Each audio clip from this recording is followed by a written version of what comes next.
So there are tons of real estate people on YouTube daily screaming, everybody overpaid for their house in 22 and 23, and they regret it, and you're gonna be house poor. Don't be like those people.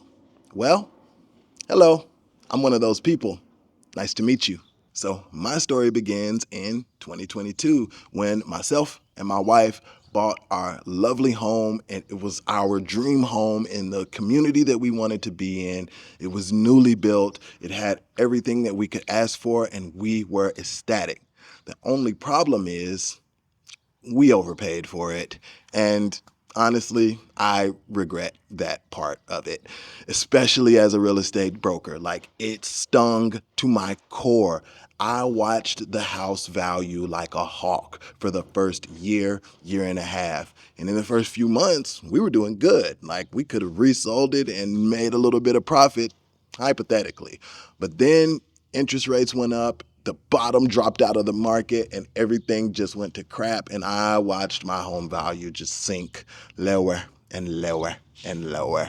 And for a while, I was stressed and depressed. This is not a video to scare you and say, if you buy a house right now, you're gonna regret it. Like, it's not about that. This is to educate and empower. And when it is time for you to buy your house, whether the value goes up, down, you love it or you hate it, you just gotta know, hey, you got this, all right? So let's start with what we did wrong.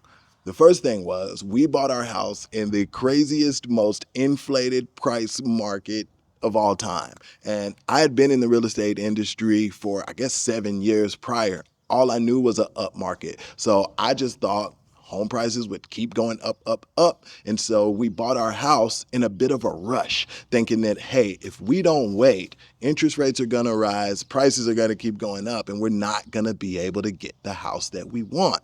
Well, we were right about part of that. Interest rates did go up, but house prices did not. If I could go back and change it, I think I would have taken a little bit more time to research the ramifications of interest rates going up. One of the things that makes me feel good today is knowing that I could not buy my house for the price that it is now and still have the same monthly payment that I have right now. So even though my sales price would be lower, my interest rate and monthly payment would still be higher than they are right now. So that brings me a little bit of comfort.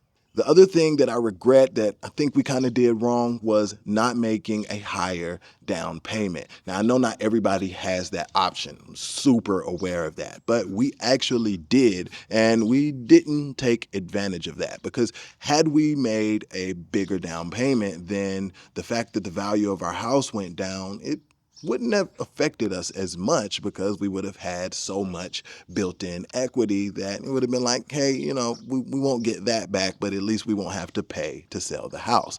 And that would have been nice. And those are really my 3 major regrets that hopefully you can learn from. We rushed, we didn't make a large enough down payment, and we paid just too much for this house by buying it in a crazy inflated market. Now, we don't plan on moving. We both had really unstable childhoods, and the plan is for our son to grow up here and build community and friends and have the stability that we never had. So if you stay in the house long enough, it actually all will balance out in the future.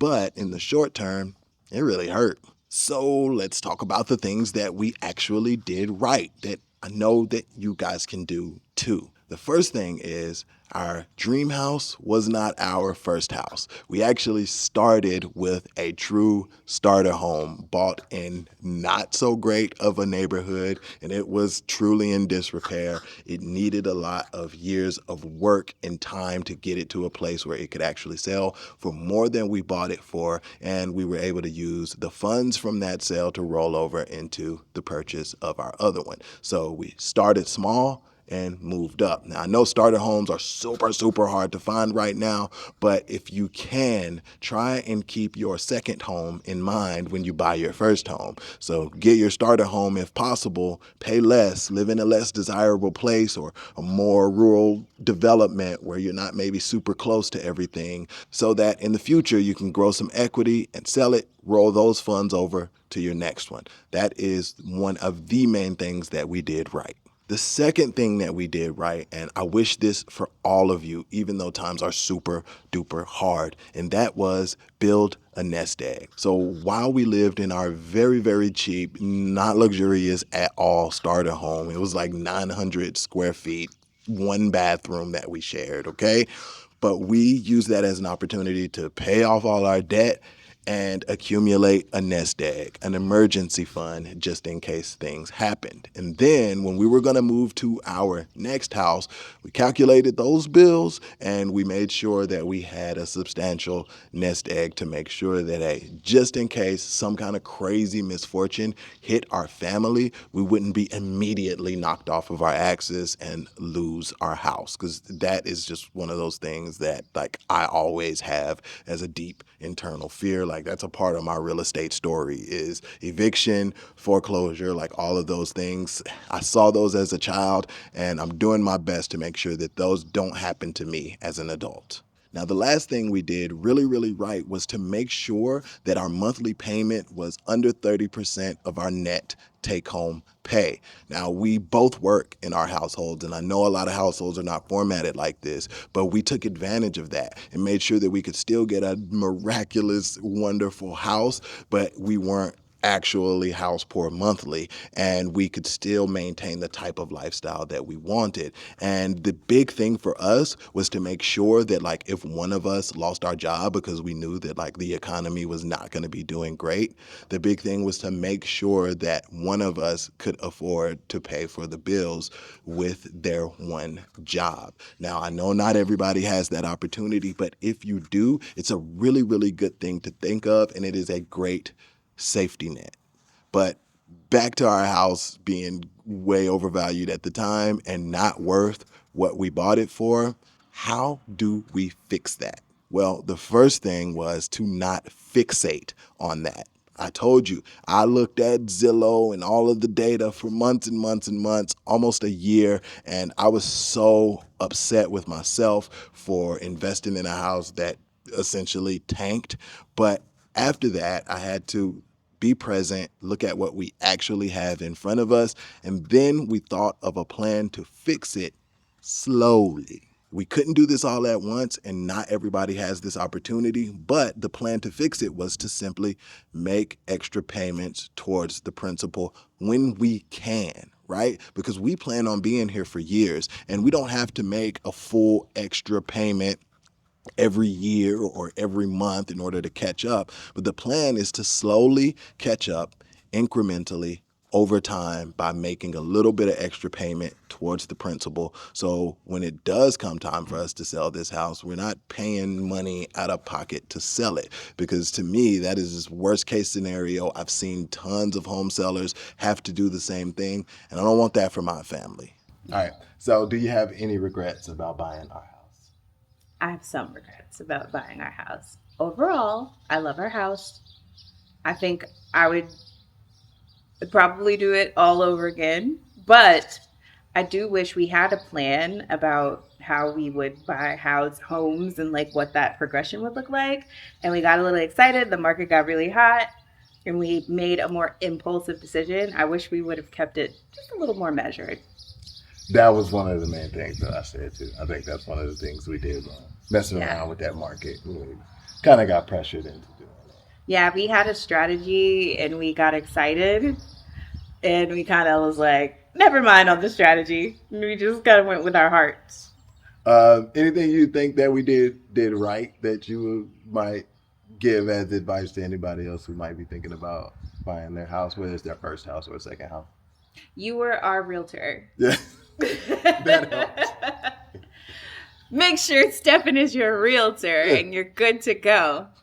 Shameless plug. Let me see. Anything else? Do you remember me? Do you remember me constantly checking on our house's value and like getting mad about that? Yes, that has only recently stopped, actually. I think that it has waned off, but yeah, our first year here or so, you were always checking the value. And I feel like just stopped a few months ago. Yeah, and you were the one who told me like you should just enjoy the house that we have. Like we already did it. There's no going back. Yeah, because it's like, it is what it is. We're here, we've decorated, we've set up shop.